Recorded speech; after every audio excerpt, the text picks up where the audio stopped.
On this assignment, we're going to continue where we left off with our Design in Plain Sight project. Only this time we're going to focus on Adobe InDesign to recreate the project that we did by hand on the computer. In InDesign, we'll learn how to use the ruler for measurements to create and set up multiple pages, import pictures, format text, and ultimately save out our document as a PDF file.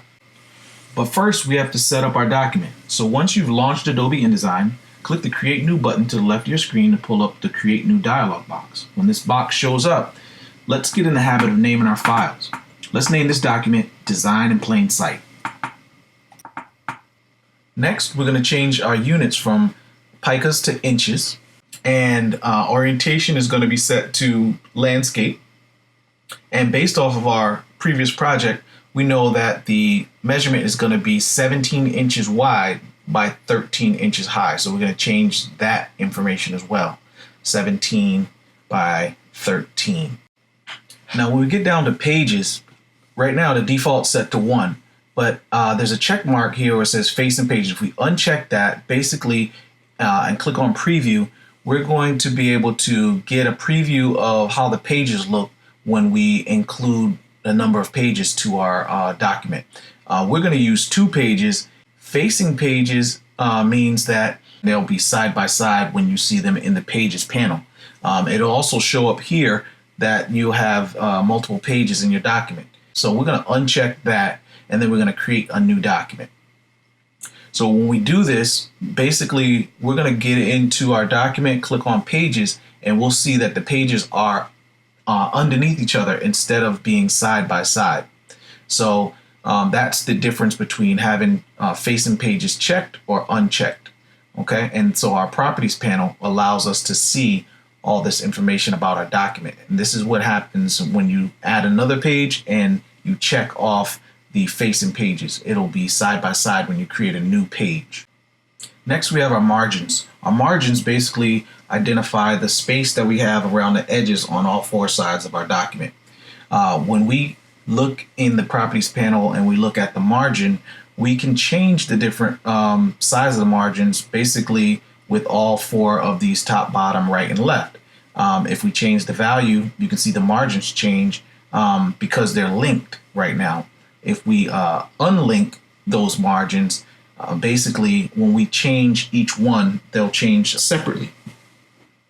And when we change those margins, that applies to the whole document. So page 1, page 2, it's going to show up the same margins. And to navigate the pages in our properties panel, we can locate page 1, page 2.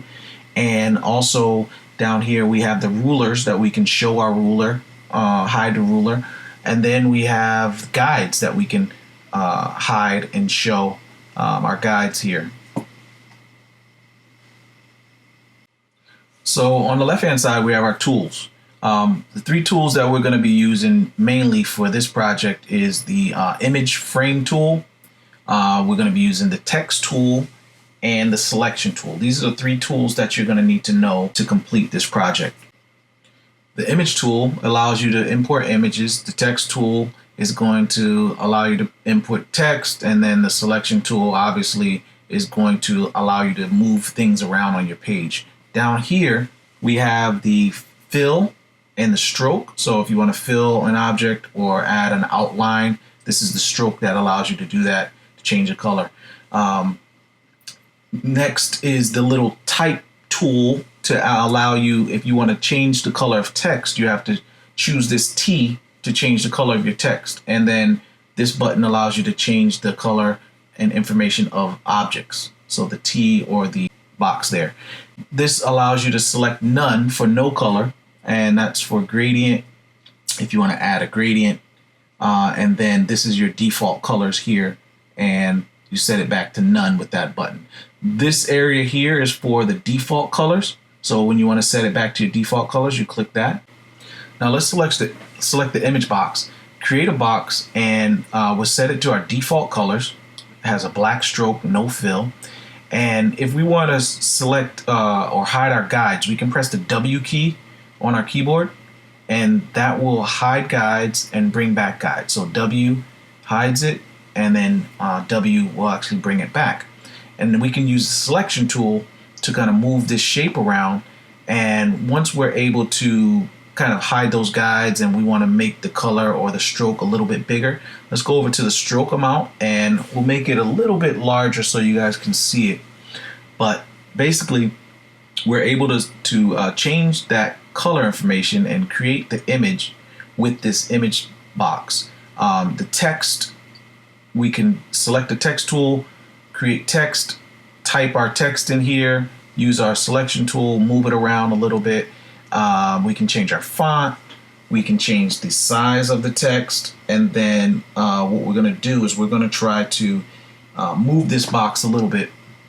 And if we make the size bigger or smaller, basically the little indication to the right tells us that we have too much text in this box because the text box is smaller now, and it shows up as a little plus. So we'd either have to delete more text, or we'd have to make this box bigger so we can see the rest of the information. And that little indication lets us know that we have what's called overset text. So I'm going to delete that, delete this too, and press W to bring back my guides, press W to hide the guides. Some navigational tips when we're in InDesign is if we press Command minus to zoom out, and then we can press Command plus to zoom in, and we can press Command 0 to bring it back full screen. And again, Command minus zooms out, Command plus zooms in, and Command 0 brings you back to full screen. If you're zoomed in by pressing Command plus, you can also, let me make a box here and fill it with the default colors, increase my size, and basically I just want to zoom in, move this up a little bit. Okay, so now as I'm pressing my space bar to get the hand tool, I'm able to move my document around by holding the space bar, clicking and dragging with my mouse. Now when I press the space bar, basically this is the hand tool, and that's equivalent to going to the toolbar and looking at the hand tool, clicking it, dragging it. But the problem is that I have to go back to the tool, go back to the hand tool, and move my information around. So it's easy just to have my tool, hold the space bar, and be able to navigate my page around just by using that shortcut.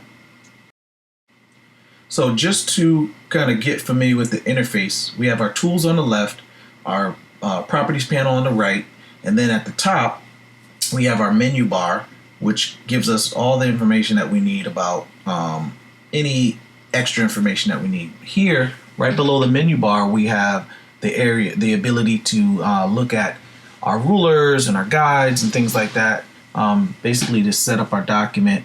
And we can also take a look at how far we're zoomed in or zoomed out. So we can kind of zoom in from this section here. This is going to be our screen mode in terms of how we view our page information. We don't need to worry about these two right now. We'll learn about that later, but we have a screen mode where it's like presentation mode, just a view, and it hides everything on our screen. We can bring that back by pressing escape. And then we have, if we have multiple documents open at the same time, we can kind of organize those documents where it allows us to show side by side or top and bottom, but it allows us to show multiple documents at the same time. And then this is the preferences. This is an easy way to get to our preferences. By clicking on this button, it'll open up our preferences, and later on we'll get to a lot of this information over here, but this is an easy way on to access our preferences panel for InDesign. So I'm going to cancel this, press Command 0 to go back full screen, and finally we'll start to build out our document by using the image boxes and the text boxes to have 2 rows and 3 columns of information on our page.